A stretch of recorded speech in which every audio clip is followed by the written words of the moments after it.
James with the Plant Food Kitchen, and I'm here to go over one of my favorite stock items to have on hand, and that is wraps. And I make all kinds of wraps, but today we're going to be talking about coconut wraps, and in particular coconut mango wraps. Now these are particularly being made for a dish where they are used in an Asian wrap or a Southeast Asian wrap, having cilantro and peppers in them and mango. They're perfect for that, but realize that these will be great for any kind of Mexican dish as well.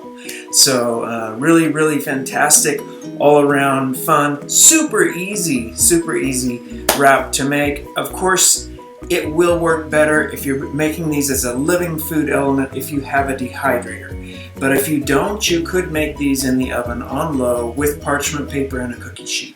So just know that as you watch me go through the steps that I'm going to take to get them into the dehydrator, that do them on low in the oven if you can't do that. If you're going to be working with me at all and seeing all the different recipes that I come up with, you'll probably want to invest in a dehydrator at some point if you want to do really optimized living foods. But that being said, let's make some wraps. So this one starts with coconut as part of the base. There's kind of a 2-to-1 ratio with the mangoes versus the coconut, about 2 cups of mangoes and 1 cup of coconut meat. Now you could make these from canned cream if you buy the canned coconut. I particularly don't have can openers in my kitchen. I use everything fresh. And so I'm doing a living foods version, so I am choosing to take the meat out of a young Thai coconut. But there's other options. You also can buy frozen young Thai coconut meat as well, and I'll have a link down below for this, so you can check that out as an option. It's wonderful. This is what the meat looks like from it, nice and white and clean. I'm actually going to use some of this and some of the fresh. This comes frozen. If your health food store doesn't carry it, ask them to. It's really great stuff.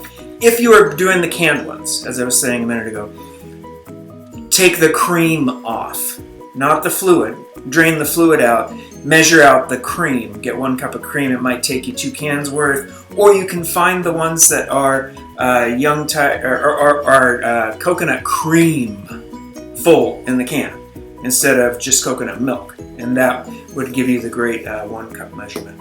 To me, just so you know, the canned coconut has kind of a,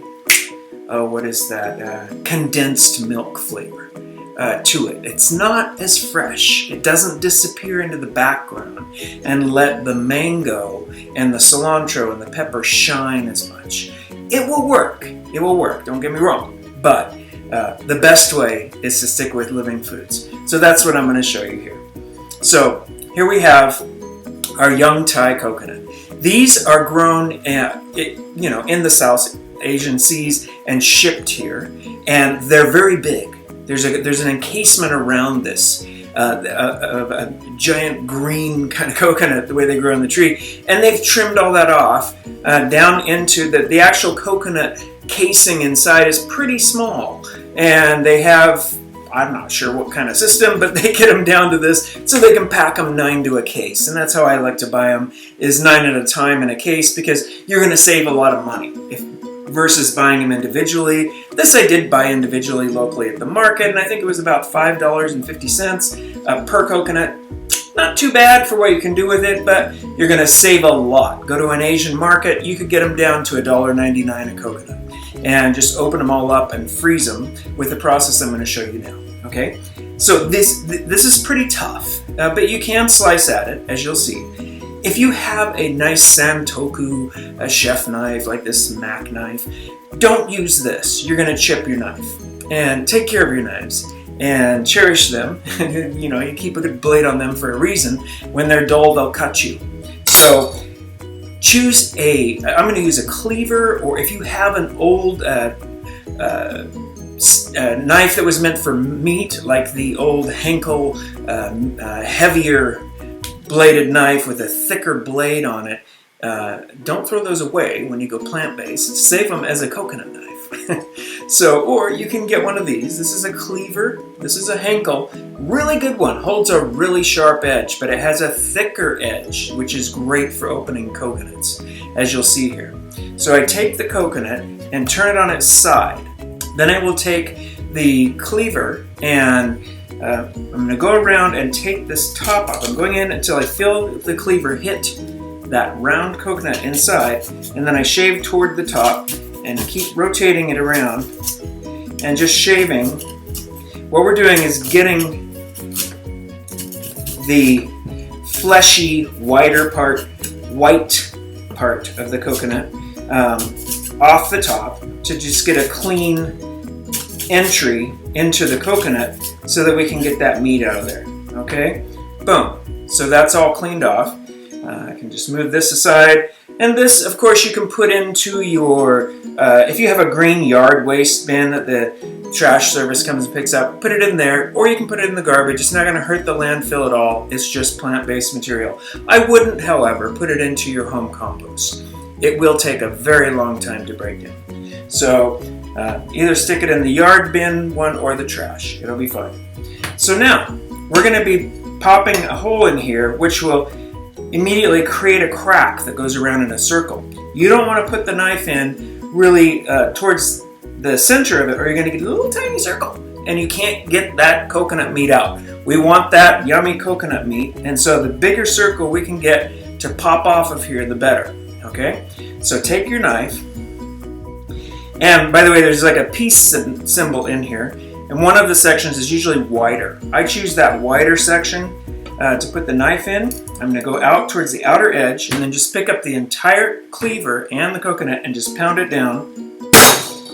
Boom! You can see why I had a towel on here, because the water will come out, and it is an elixir. I love it. I put it through a sieve just in case there's any bits in there. Now I've got that wonderful coconut meat that I can pull out, and you see why I have a towel that I'm doing this on, because save yourself a hassle and just lay a towel down, because you're going to have a little bit of coconut water that comes out. Now, what's the best way to get this out of here? Take this, stick it in right on the edge, and then you can start working it around as you swirl the coconut around. Keep working your way around. And sometimes, if you're lucky, you'll get a perfect cup, like so. Perfect. Boom. Can you tell I've done that a few times? And look at how clean this is inside. So avoid using a metal spoon. Use a rubber spatula. Save yourself a lot of cleanup. Now I only have a little bit of bits of brown around here. Not much at all. I can take a chef knife and just shave those off really easily, and I've got my clean, usable coconut meat ready to go. Okay, so, and then same thing on the little lid that you took off on the cap. There's going to be some meat on there, and we will take that and go around and pop that off of there. Tiny bit of cleanup on there, and you know, to tell you the truth, you can just blend the tiny bit of, if there's just a really thin amount of that brown on there, but I like to keep it clean myself, so I take those bits off. Okay, this again can go into the yard waste, like I mentioned. Boom. So our first stage is finished. Now let's talk mangoes. This is the season for mangoes. I love mangoes. And this one here is a Tommy Atkins. If you can find the Kents, they even have less fiber, which is really nice. If you're making a really delicate dressing with them or something. The fibers are inside, you know, they can be really stringy sometimes. There's a wider side and a thinner side. So we're going to take it and turn it on the thin side, and then take our knife and put it in and just slide it down along that seed bed to get the cheeks off the mango, like so. Then we can take these and just quarter them. And then if you take your knife over, and we're just going to be doing a flat fillet kind of cut, take this mango, set it here, and enter the knife into the edge of the mango, and then you can quickly and easily just kind of move the mango around the chef knife here. Look at that. These are just paper thin. They just gets all the meat out of there. This is the quickest and easiest way to open up a bunch of mangoes really fast. Now you've got this seed bed, and you can take your knife and just go down the side. There's some more meat on each side, and just carve it right down the side. Same thing. Lay the knife flat, skim it right off. Boom. But we'll just rough chop that up. And I'm going to put it into my cup here, so I just I can eye what I've got for an amount. That's going in. Okay, so we've got our mango, we've got our coconut in there.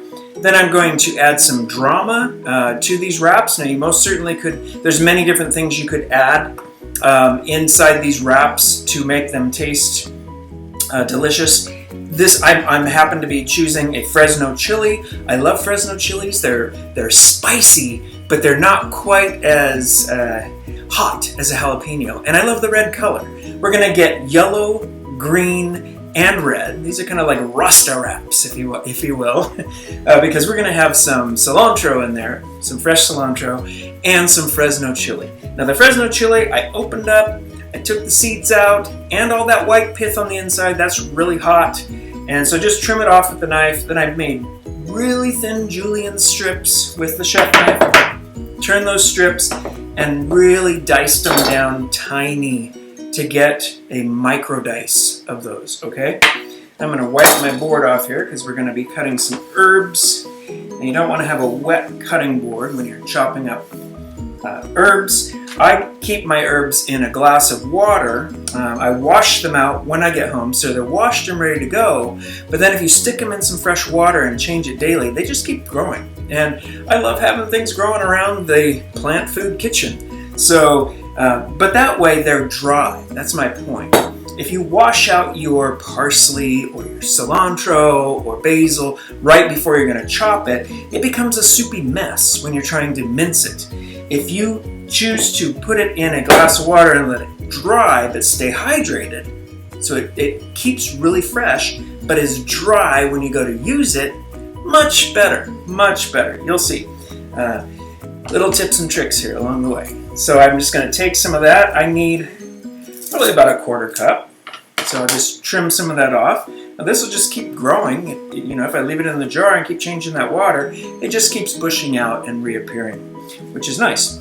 Now I can just bunch this up tight, take my chef knife, and we're going to just pass through, watching my fingers, of course, being very careful and attentive whenever I'm using a really sharp knife like this, that my fingertips are not forward, they're straight down or curved back. Okay, then we're going to do what we call a fan chop. Okay, a fan chop is where you put the tip of the knife down, put your hand on, and you're going to rock back and forth by keeping the tip down on the board. Okay, so we're going to make a few passes here on a fan chop. We'll just pass through here. I don't want to over-mince this.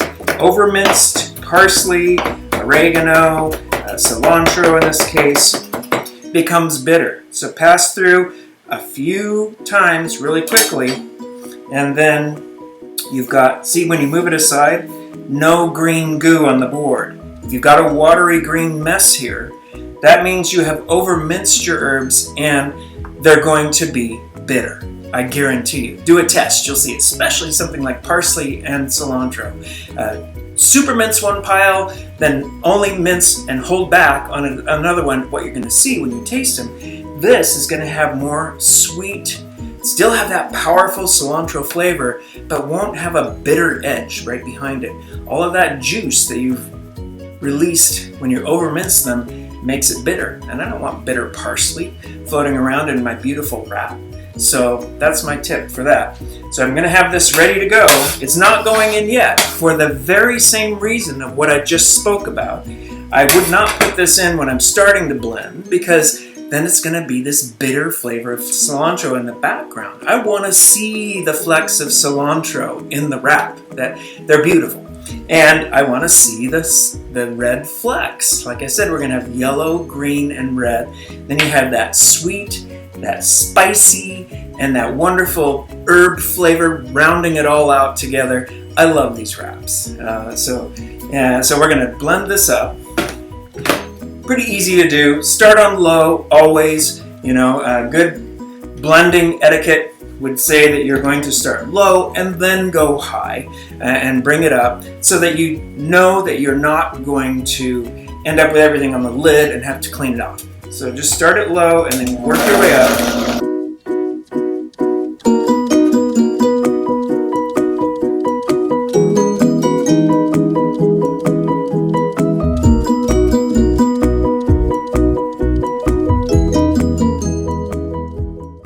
You can see there's flecks of white and mango going on here, and only a little further to go. I can bring that speed right up and finish this thing off.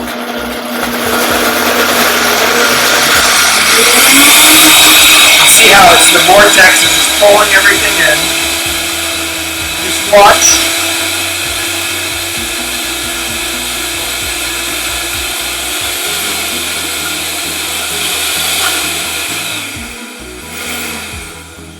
This is a thick mixture, so there's going to be an air bubble that gets down in there. So if you get an air bubble, just burp it, and you can start up again.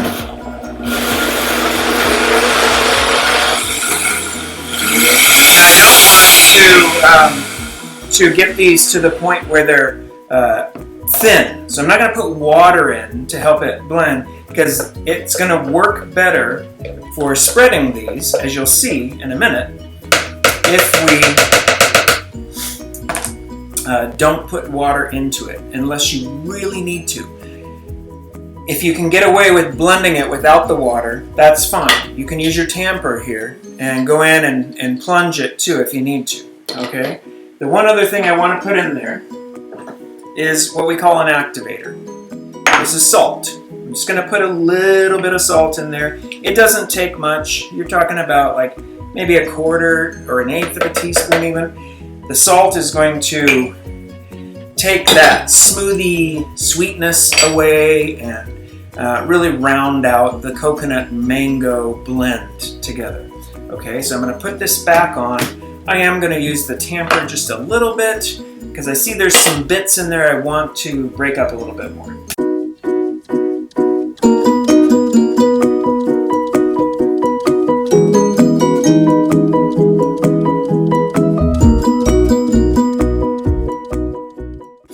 Okay, so let's take that wonderful cilantro, put it right in the middle of the Vitamix vessel so it can just get sucked right down in that vortex that goes down in.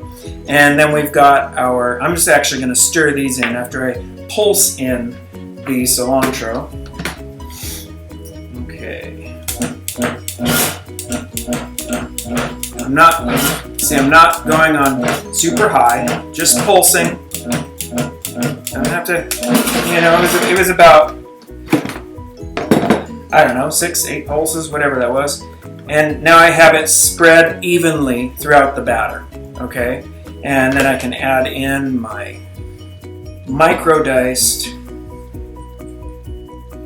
red jalapeno would work, but this is not red jalapeno. Like I said, these are Fresno chilies. I love the sweet heat of Fresno chilies, so I will stir those in.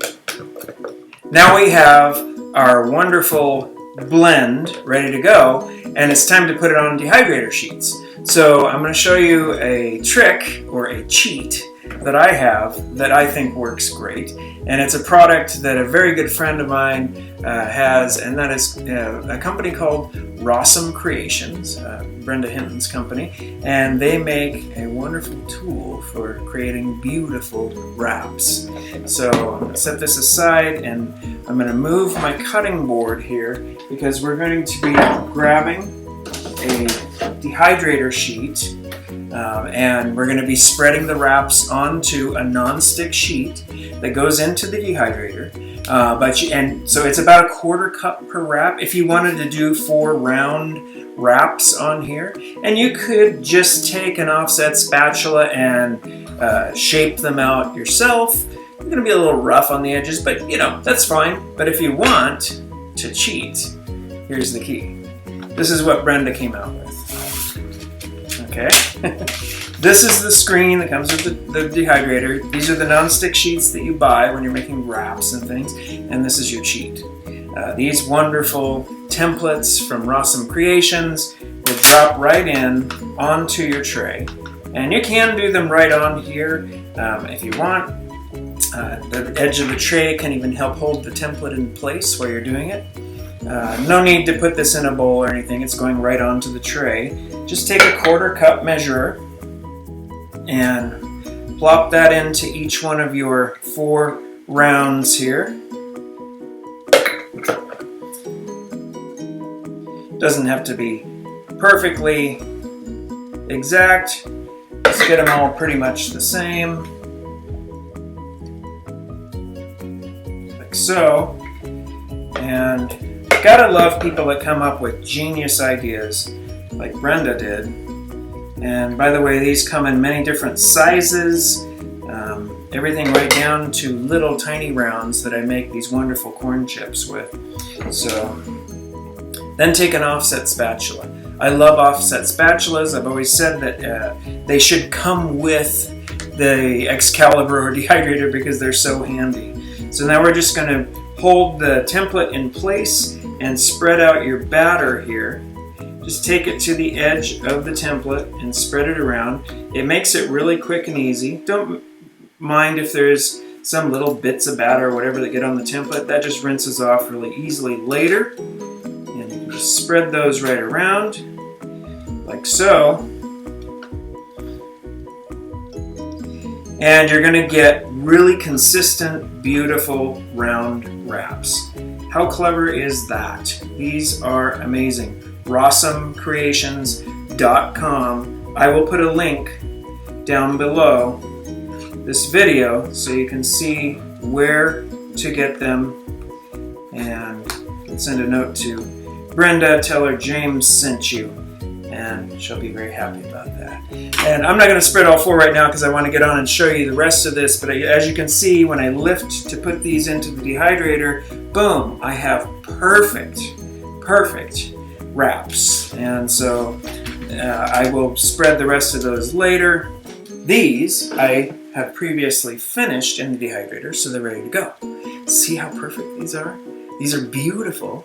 So you have really consistent, gorgeous wraps. And see the little flecks of, let's change over here so you can see, I've got the flecks of the red and the cilantro and the yellow. Like I said, Rasta wraps.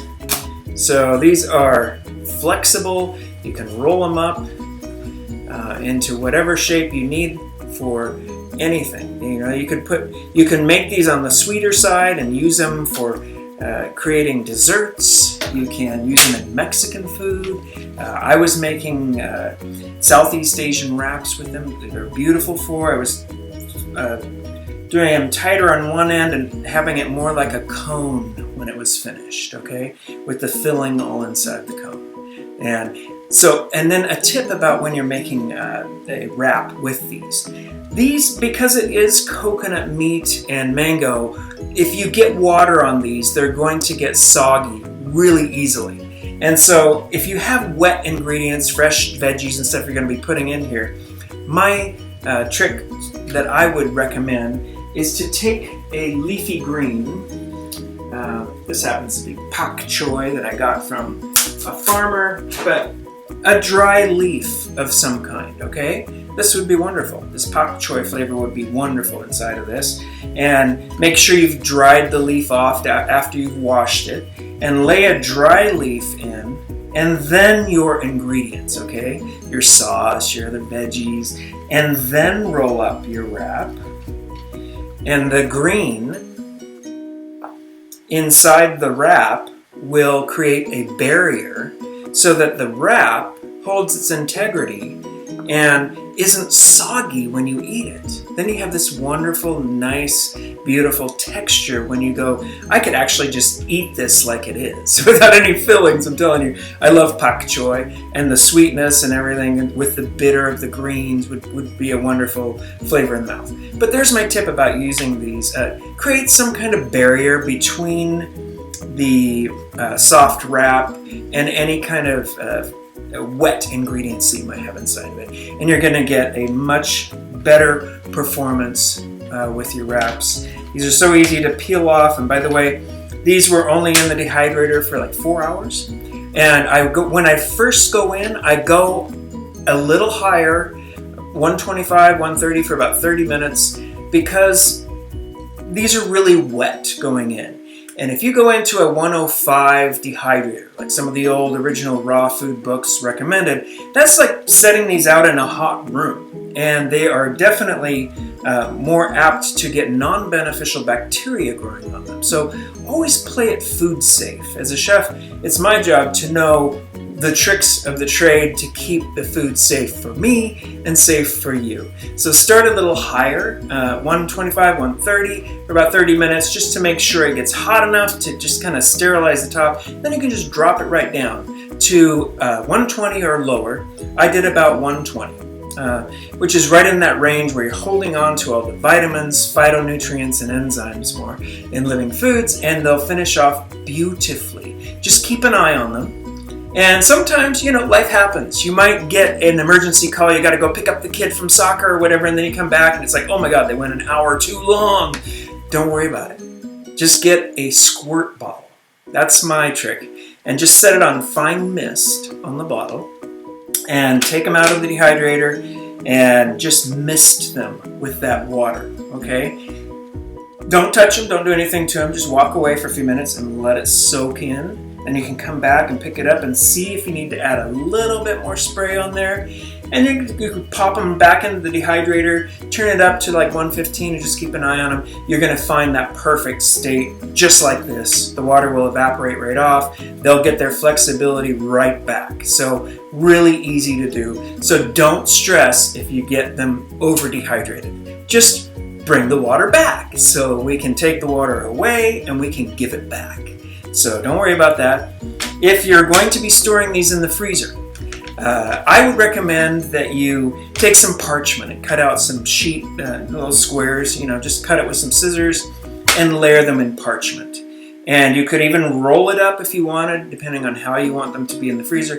I would tend to want them to be flat in a either sealed container or Ziploc. I try not to use as much plastic if necessary. And so I have all kinds of little glass containers with clip-on lids that I put into my freezer. And that way when you go to get them out of the freezer, because, if I want to just get 1 or 2 out for lunch or some wrap that I'm making on the run really quick, I just want to get 1 or 2. But if you don't have parchment between these, they're going to come out as one whole block. And you got to defrost the entire thing to try and peel one of them off. So do yourself a favor, put some sheets of parchment between them when you freeze them, then you can take out exactly the number you need and thaw them out, okay? So there we have it, the spicy mango cilantro wraps. I know you're gonna love these. They're super easy to make, and yeah, you can do them in an oven on low.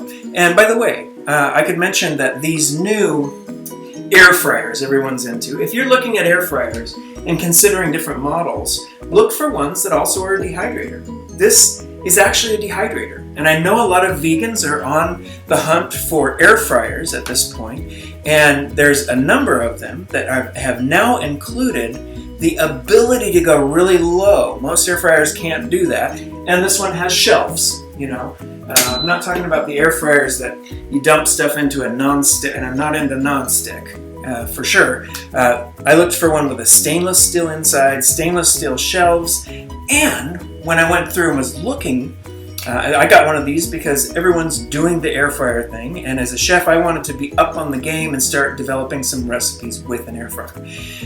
But I found one that's also a dehydrator. So I can do small batch things in here. It will go down in temperature to about 80, 90 degrees, which is great. Most of the things you're going to be dehydrating in living foods are going to be more like 115. But any normal tabletop oven is not going to go that low. You got to have one that's a dehydrator. So there's another tip. If you are in the market for an air fryer, find one that has a dehydrator setting on it. It's a great thing to know if you are considering getting an air fryer. If people are going to be doing cooked food, I'd much rather have them use an air fryer than frying in oil on a stovetop. That is just not heart healthy, okay?